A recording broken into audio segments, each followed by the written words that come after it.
అంటే ఈ కోడి అనేది తీసుకెళ్ళి దాచుకునేది కాదు ఎవరును.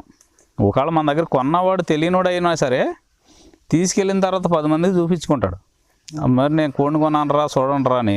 ఆ కొన్న 10 మందిలో ఎవరో ఒకరు తెలిసిన వాళ్ళు ఉంటారు కదా, వాళ్ళు రేటు ఎక్కువైందని చెప్పినా పర్వాలేదు, కానీ కోడిపుంజు బాగోలేదని మాత్రం చెప్పకూడదు.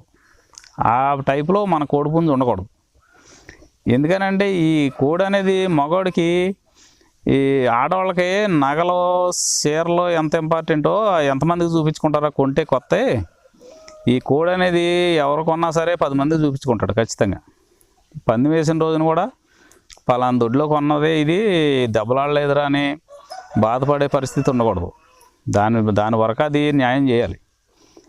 అది మనం గుర్తుపెట్టుకోవాలి. మంచి కోడిని, జాతి కోడిని నమ్ముకునే ప్రతి ఒక్కరూ గుర్తుపెట్టుకోవాల్సిన మొట్టమొదటి విషయం, కల్తీ చేయకూడదు.